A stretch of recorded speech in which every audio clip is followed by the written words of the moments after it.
Hello. So, in your reading for this unit, you deepened and broadened your understanding of epistemology. Can you recall the main focus of this philosophical branch? The answer is knowledge, the big K. While you were initially introduced to 6 theories about knowledge via 3 main questions in section 3.0 of the Smart Book reading, we focused only on 3 theories thereafter.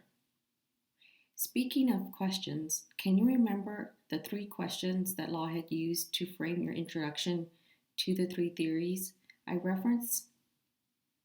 The answer is it possible to have any knowledge at all? Does reason provide us knowledge of the world independently of experience? And does any knowledge we might have represent reality as it really is? What about the name of the theories that I had you focus on after the introductory section in your Unit 2 reading? Do you remember the name of the 3 theories that I had you focus on in sections 3.1, 3.2, and 3.3? The answer is skepticism, rationalism, and empiricism. If you recall those answers or the answers to any questions I've asked thus far, this shows that you're really retaining some information, by the way. Okay, so Law heads attention to these theories and the major historical figures associated with each theory explicitly emphasizes what some philosophers call analytic philosophy and what some so that's what Lawhead emphasizes, and I'll get more into what analytic philosophy is. But Lawhead also shows some implicit attention, though very little, to what is referred to by some as regulative epistemology. Analytic philosophy and regulative epistemology do not name epistemological theories or theories, period, so much as they name different concerns in epistemology. Now you might be thinking, wait, I don't remember these terms for the reading, and that's because Lawhead does not show any direct attention to this aspect of epistemology, but I will.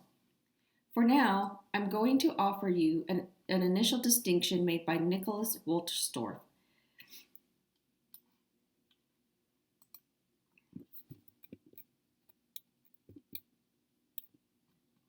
So analytic epistemology. Go ahead and write that word down. Analytic epistemology, and I will give you the definition, aims to produce theories of knowledge, rationality, warrant, justification, and so forth, and process by attempting to define terms. Regulative epistemology. Go ahead and write that term down, and make sure you write the definitions for each of these terms as well. Does not aim to produce a theory of knowledge. Instead, it tries to generate guidance for epistemic practice, how we ought to conduct our understanding, what we ought to do by way of forming beliefs.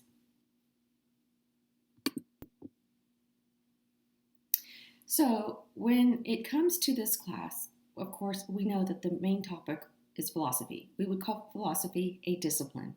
And when it comes to a discipline, like any of your other classes and the subjects that are studied, you can map out the discipline in different ways. So, for example, in philosophy and other classes and other subjects, other disciplines, you can organize the curriculum and what you're going to focus on by questions. So, for example, is causality compatible with free will?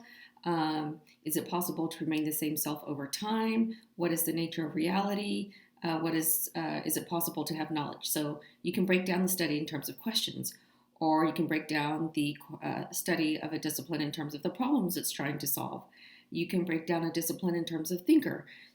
So we could say, like a little mind map or something. We could say philosophy, and then we could do Pero of Ellis, Descartes, Locke, to break down the curriculum and then look at what the thinkers have to say about a variety of topics in philosophy. So what did Descartes think about knowledge? What did he think about free will? What did he think about the self? But of course, another way to do it is by branches, and that is certainly Lawhead's method, and that tends to be the way that I focus on the classes. I break it down by branches, and then after branches, I like to look at questions, and then I look at how, like Lawhead does, philosophers answer particular questions within a branch. So as you know from Unit 1, you were introduced to there's a number of branches. I think you were introduced to about 7 to 9 branches in the Unit 1 reading.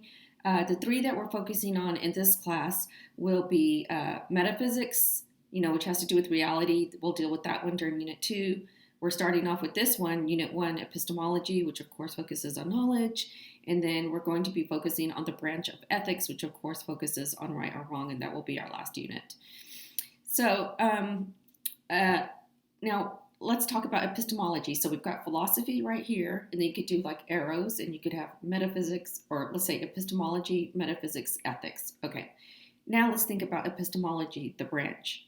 So when it comes to the branch, you could also break that down in terms of, here you have, what you might call it, epistemology, and then you could do like arrows and say, okay, what did the skeptics have to say? What did Descartes have to say? What did Locke have to say? But what Lawhead does, and what I tend to do, which is why I've chosen the Lawhead reading, because it goes with the way I organize an introductory class to philosophy, is he breaks down each branch in terms of theories or major positions, right? So in epistemology, for example, let's say you have epistemology here in your course map or your mind map, you can have an arrow that goes to skepticism, rationalism, empiricism, and so forth. And then it's within that breakdown, once he gets to the level of a major theory or position within a branch, that he then breaks it down in terms of thinkers.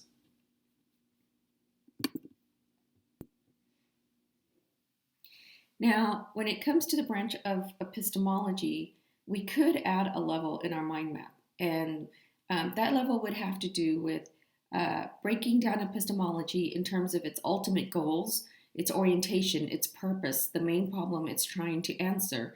And one such orientation or dimension is going to be the topic of, or the focus of, step 3 in this particular task for this particular unit. And so we could have, epistemology as a branch in our course or mind map, and then we could break it down with some arrows that say analytic and then regulative. So analytic philosophy, regulative philosophy. People like Descartes and Locke, they do some analytic philosophy, but there's a lot of regulative epistemology going on in their work. Lawhead, like I said, stresses the analytic nature of their epistemologies. But as you will see in step 3, we're going to learn more about the regulative side of Locke's epistemology. And then you'll see how that's tied to my own epistemology and how that will shape and color your experiences in this class. Now, as it turns out, the lesson you completed on intellectual virtue in a previous lesson and or unit is a fundamental and powerful concept in regulative epistemology. If you want, you could pause the video and read the definition that you have now for a regulative epistemology again before moving on. You see, that lesson, that is the one on the one on intellectual virtue that you encountered via the respective soft chalk module, comes out of a particular field in regulative epistemology, which will be referenced in another lesson. Before you go on to learn more about the connection between regulative epistemology and intellectual virtue, let's do a quick review and add to our understanding of intellectual virtue. Doing so, we will review some terms that name fundamental and powerful concepts you will come across in doing the reading on regulative epistemology and intellectual virtue in a future step or task.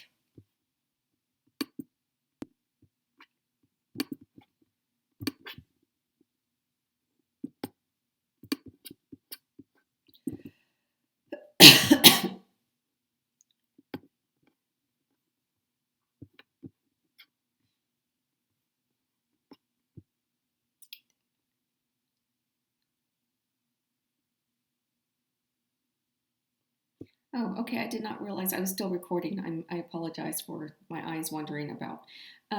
So when it comes to the word disposition, that's D-I-S, well, you see the writing right there. So the definition that I want you to remember for disposition is a tendency, and I just got this out of a dictionary, because I was looking for a non-philosophical definition that would be easy to remember.